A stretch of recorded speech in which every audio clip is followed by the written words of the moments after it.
Hi my dear friends, welcome back to mama's life. आज मैं बात करने वाली हूँ प्लेसेंटा प्रीविया जर्नी के बारे में। मेरी खुद की अपनी पर्सनल स्टोरी जो मैंने फेस किया प्लेसेंटा प्रीविया को एंटायर जर्नी में, और कैसे एक्सपीरियंस था और कैसे इस जर्नी में मैंने एक हेल्दी बेबी बॉय को डिलीवर किया। प्लेसेंटा प्रीविया होता क्या है? प्लेसेंटा प्रीविया प्रेगनेंसी टर्म में किसी भी समय अगर आपको 3rd मंथ के बाद से अगर ब्लीडिंग या स्पॉटिंग नज़र आती है तो वो प्लेसेंटा प्रीविया के अंडर आता है। प्लेसेंटा प्रीविया कोई बीमारी नहीं है, लेकिन हमें कुछ बातों का ध्यान रखना होता है जिसके चलते हम आगे जाके अपने बेबी को डिलीवर कर पाएँ। और उन्हीं बातों का ध्यान रखकर ही मैं एक हेल्दी बेबी को मैं डिलीवर कर पाई, जो कि एक मिरेकल था। और इसमें मेरे गायनेकोलॉजिस्ट ने, मेरे हॉस्पिटल टीम ने, सब ने मेरा बहुत सपोर्ट किया, मेरे हस्बैंड, मेरी फैमिली, सब ने मिलकर। तो मैं अपनी जो एंटायर जर्नी है वो मैं अभी आपसे यहाँ पे शेयर करूँगी। प्लेसेंटा प्रीविया के बारे में मुझे पता कैसे चला? जब 12 वीक्स पे आपका जब पहला अल्ट्रासाउंड होता है तो पहले अल्ट्रासाउंड में सब कुछ सही था। प्लेसेंटा जो दिख रहा था वो नीचे था, लेकिन वो घबराने वाली बात नहीं थी, क्योंकि ज़्यादातर जो आपका प्लेसेंटा है वो 98% केसेस में वो अपने आप 5वें, 6ठे, 7वें महीने तक ऊपर माइग्रेट हो जाता है। जब मेरा 5th मंथ पे जब मेरा अल्ट्रासाउंड हुआ और डबल मार्कर टेस्ट हुआ, तब उसने आया कि मुझे प्लेसेंटा प्रीविया है और पार्शियल प्लेसेंटा यानी कि लोअर मार्जिन पर है। प्लेसेंटा जो मेरा ग्रेड था वो था 3rd, जिसमें मेरे को नॉर्मल डिलीवरी होने के चांसेस बहुत कम थे। और डॉक्टर ने मुझे उसी समय सलाह दे भी दी थी कि आपको किसी प्रकार का काम नहीं करना, कोई हैवी लोड नहीं उठाना, स्ट्रेस नहीं लेना, जो भी काम करना है आराम से करना ताकि ब्लीडिंग या स्पॉटिंग ना हो। अब वो एक्सपीरियंस ऐसा था कि आप घर में नॉर्मली काम कर रहे हैं, आप बाहर जा रहे हैं, वॉक कर रहे हैं, और एकदम से सडन आपको बोल देते हैं कि आपको कुछ भी नहीं करना है। क्योंकि प्लेसेंटा प्रीविया में डॉक्टर ने मुझे बता दिया था कि आपको उसमें ना कोई पेन होगा, ना ही इसमें आपको पहले से कोई दर्द होने वाला है, या कोई आपको पहले से सिग्नल मिलने वाला है कि आपको ब्लीडिंग हो सकती है। तो उस चीज़ को माइंड में रख के आपको अपने घर का काम करना है। हो सके तो ना ही करो उतना बेटर है। सिर्फ खड़े होइए, खाना बनाइए, रेस्ट कीजिए। मुझे ये सारी इंस्ट्रक्शंस मिली डॉक्टर की तरफ से मेरे खुद के लिए। और उस समय दिवाली का टाइम चला था, मोस्टली अक्टूबर नवंबर का। तो मैंने काम किया जैसे मैं रेगुलर करती हूँ, नॉर्मली करती हूँ, वैसे मैं काम करती ही थी। जो मेरी डिलीवरी डेट मुझे मिली थी वो थी 4 फ़रवरी 2023 की, यानी 40 वीक्स कंप्लीट होने के बाद। दिवाली ख़त्म होने के बाद दिसंबर मंथ आ गया और मैं अपने जो रोज़मर्रा के काम करती थी वो मैं आराम से ही कर रही थी। एक दिन अचानक शायद मैंने काम एक्स्ट्रा ही कर लिया। सर्दी का टाइम होता है, सबको पता है कि कपड़े ज़्यादा हो जाते हैं, और हाउस होल्ड आइटम ठीक करना ये वो। तो मैंने कपड़े वॉशिंग मशीन में रात को लगाए ही थे जस्ट, और मैं थोड़ा सा झुक के मैंने कपड़ों को बाहर निकाला उनको ड्राई करने के लिए। और तुरंत 10 से 15 मिनट के बाद मैंने खाना खाया होगा। खाना खाने के बाद मुझे रियलाइज़ हुआ कि एकदम से मुझे ब्लीडिंग हुई है, और ब्लीडिंग वो ऐसी थी जैसे कि आपको 2nd डे पे नॉर्मली होती है, यानी काफ़ी हैवी था वो। तो मैं थोड़ा घबराई, फिर घबराने के बाद थोड़ा स्ट्रेस हुआ मुझे। फिर मैंने अपने आप को काम किया, 10 तक काउंटिंग की। सबसे पहले मैंने गायनेकोलॉजिस्ट को कॉल किया, उनको बताया कि मुझे ये दिक्कत हो गई है। तो उन्होंने मुझे सिंपली पहले ही बोल दिया था, कभी भी आपको स्पॉटिंग नज़र आए सिंपली आपको हॉस्पिटल में जाके हॉस्पिटलाइज होना उस समय पे। और तुरंत मैंने अपने हस्बैंड को कॉल किया, इस बारे में बताया कि मुझे ये प्रॉब्लम हो गई, आप प्लीज़ आ जाइए। मैंने अपनी फैमिली को बता दिया। फैमिली में सिर्फ अपने भाई को बताया था, बिकॉज अगर घर वालों को एकदम से कोई बताता तो सब घबरा ही जाते। तो मेरा ब्रदर और उनकी वाइफ मुझे लेने के लिए आ गए, जो कि सब घर के आसपास ही रहते हैं मेरे। और उसके बाद मैं सीधा हॉस्पिटल में एडमिट हो गई। जैसे ही मैं हॉस्पिटल एडमिट हुई उसके बाद तुरंत डॉक्टर ने मुझे एडमिट करने के बाद सीधा ही बोला, उस टाइम मेरा 32 वीक चल ही रहा था, कि अगर ज़रूरत पड़ेगी तो हम ऑपरेट कर सकते हैं, क्योंकि it's high risk pregnancy. High risk pregnancy इसलिए है क्योंकि जो प्लेसेंटा आपका होता है उससे बच्चे को न्यूट्रिशन जाता है पूरा। जो भी माँ खाती है, जो भी इनटेक लेती है, बच्चे को ब्लड के फॉर्म में ही बच्चे के तक सारा न्यूट्रिशन जाता है। और प्लेसेंटा में ज़रा सा जर्क लगने पर या किसी भी रीज़न से अगर आपकी ब्लीडिंग अगर हैवी हो गई तो बच्चे के लिए वो खतरा हो सकता है, और तुरंत बच्चे को आपको जो वहाँ पर डिलीवरी डॉक्टर करने के लिए वहाँ पर सलाह देगा और वो बच्चा NICU में चला जाएगा, क्योंकि पता है आपको अर्ली डिलीवरी जो प्री मेच्योर डिलीवरी होती है उसमें बच्चों को NICU में ही रखा जाता है। अब मैं इस चीज़ के लिए बिल्कुल रेडी नहीं थी कि कुछ हफ्ते ही बचे थे, और मेरी एक नासमझी की वजह से मुझे हॉस्पिटल में पहले ही जाके एडमिट होना पड़ा, जिसमें हाई रिस्क प्रेगनेंसी की होने के बाद जो खर्चे हैं वो आपके डबल ही लग जाते हैं, जिसके बारे में मुझे कोई जानकारी नहीं थी। ब्लीडिंग जब हुई मुझे, उसके बाद मुझे ये रियलाइज़ हुआ कि मेरे बच्चे की जो मूवमेंट्स हैं वो रुकी नहीं, वो लगातार चलते रही, क्योंकि डॉक्टर ने मुझे ऑब्जर्वेशन पे रखा 12 से 13 घंटे और चेक करने के लिए बेबी की मूवमेंट कैसी है, ब्लीडिंग कैसी है। लेकिन टचवुड जैसे मैं हॉस्पिटल पहुंची हूँ और उसके बाद से मेरी जो ब्लीडिंग है स्टॉप हो, क्योंकि वहाँ पे जाते ही 10 मिनट के बाद मैं पहुँच ही गई थी और उन्होंने सिंपली मुझे लेटा दिया। लेटाने के बाद मुझे वहाँ पे हिलने की परमिशन भी नहीं मिली। मुझे वहाँ पे कुछ भी करना होता था तो मेरी नर्स आती थी, चाहे मेरे को यूरिन करना हो, पास आउट करना हो, चाहे वो स्टूल पास आउट करना हो, तो सब कुछ मुझे बेड पर ही करना होता था, क्योंकि उस समय मेरे लिए मेरा बेबी बहुत इम्पॉर्टेंट था।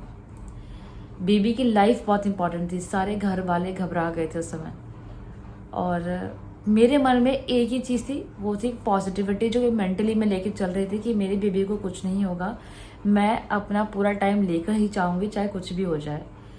नेक्स्ट डे जब मैं रात को एडमिट हुई थी 10 साढ़े 10 बजे के आसपास, और नेक्स्ट डे मॉर्निंग में 6 बजे दोबारा से मुझे अल्ट्रासाउंड के लिए लेके गए डॉक्टर के पास, वहीं हॉस्पिटल में ही चेक करने के लिए बेबी की पोजीशन क्या है। तो बेबी मेरा ट्रांसवर्स लाई पोजीशन में था। ट्रांसवर्स लाई मतलब बेबी आपके सीने के नीचे रहता है बोर्ड शेप में, एंड वो प्रॉपर अपना मूवमेंट वहाँ पे कर रहा था, और डॉक्टर ने वहाँ पे मुझे सजेस्ट किया कि नहीं, ऑपरेशन करने की कोई ज़रूरत नहीं है। और मैं बहुत खुश हुई कि चलो एटलीस्ट मेरे बेबी को टाइम मिल गया 1 से 1.5 महीने का, जिसमें वो अच्छे से अपना वेट गेन कर सकेगा, प्री मेच्योर डिलीवरी होने के चांसेस भी कम रहेंगे। लेकिन मेरे को डिस्चार्ज तुरंत नहीं मिला था। मैं 4 दिन हॉस्पिटल में रही हूँ लगातार, और मेरे को फ्लूइड्स चढ़ाए गए, अलग अलग टाइप के जो इंजेक्शंस हैं वो दिए गए, ताकि मेरी प्री मेच्योर डिलीवरी आगे जाके ना हो, वो ऑपरेट ना करना पड़े। और बहुत सारी देख रेख करने के बाद डॉक्टर ने बहुत मुश्किल से मुझे वहाँ से डिस्चार्ज किया। मेरे पास सिर्फ 1.5 महीने का टाइम बचा था। 13 दिसंबर को मैं एडमिट हुई थी, 4 फरवरी की मुझे डेट मिली थी डिलीवरी की, तो जिसमें से डॉक्टर ने मुझे कहा था कि 37 वीक पे आपका बेबी कंप्लीट हो जाएगा, और आपको यहाँ पर आके अपॉइंटमेंट लेके आपको अपना बेबी जो है यहाँ पर ऑपरेट करवा के अपना बेबी डिलीवर कराना होगा। तो मैं रेडी तो थी इस चीज़ के लिए, लेकिन घर आने के बाद जो इंसान पर्सनली चलता फिरता है, काम करता है, उसके लिए एक डिप्रेशन का टाइम भी हो जाता है, नेगेटिविटी भी हो जाती है एकदम से कि आपको बेड पे ही रहना है, हिलना नहीं है। मैं अपनी मदर के घर चली गई 1 हफ्ते के लिए लगभग, तो वहाँ तो मुझे कोई ऐसी दिक्कत नहीं हुई थी, क्योंकि सारे मेडिकेशंस मैं फॉलो कर रही थी, और बेड पे मुझे सिर्फ लेटे ही रहना था और कुछ नहीं करना था। आफ्टर डैट 1 हफ्ते के बाद मैं अपने घर आई, और मैं उस घर में आई जो कि 4th फ्लोर पे है, जहाँ कोई लिफ्ट नहीं है। सोचिए मैं कैसे आई होंगी, मतलब मन में एक पॉजिटिविटी लिए हुए अपना बेबी बम को पकड़ कर मैं ब्रीद इन ब्रीद आउट करके एक एक स्टेप लेके मैं अपने 4th फ्लोर तक आ गई। सब कुछ सही रहा। आई वॉज हैप्पी कि चलो इतना मैं चल रही हूँ, सब कुछ सही है, तो मैं थोड़ा बहुत चल सकती हूँ। फिर से वही बात हो गई। नेक्स्ट डे मैं हल्का फुल्का चली होंगी, मैंने कोई काम नहीं किया। मेरी मदर मेरे पास आ ही गई थी मेरा ध्यान रखने के लिए, और मैंने फिर भी श्योरिटी दी थी अपनी मदर को कि आप चले जाओ, मैं अपना ध्यान रख लूँगी, मुझे किसी की ज़रूरत नहीं है, मेरी सिस्टर को मेरे पास भेज दो। नेक्स्ट डे क्या हुआ, डिस्चार्ज जब मैं होकर अपनी मम्मा के पास गई, मम्मा के घर से जब अपने घर आई, नेक्स्ट डे फिर से मुझे स्पॉटिंग हो गई। उस वक्त मैं घबरा गई बुरी तरह से कि अब बस हो गया, अब मुझे नहीं चलना, मुझे अपनी गायनी की सारी बातें माननी ही होंगी। मेरे पास 1 से 1.5 महीने का टाइम बचा है, मुझे अपने सिर्फ बच्चे के बारे में सोचना है।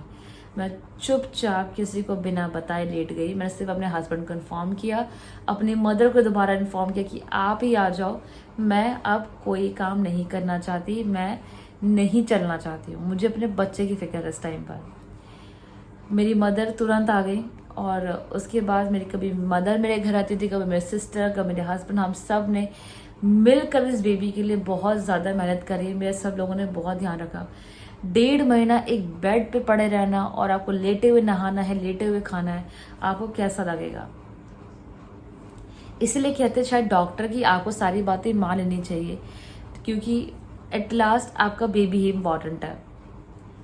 जैसे तैसे करते करते एक एक दिन काटते काटते मेरा ये टाइम जो है अच्छे से निकल गया और 40 वीक कंप्लीट होने से एक हफ्ता पहले ही मैं डॉक्टर के पास गई थी एंड डॉक्टर वॉज शॉक्ड कि मैम हमने आपको 37 वीक पर डिलीवरी करने के लिए कहा था and you still at your home, आपको पता नहीं है बेबी आपका पूरा कंप्लीट डेवलप हो गया है, now it's a time for the delivery. अब आप ज़्यादा कहीं नहीं चलोगे, कहीं नहीं जाओगे, सिंपली आपको हॉस्पिटल आना है और आपका बेबी जो है डिलीवर हो जाएगा।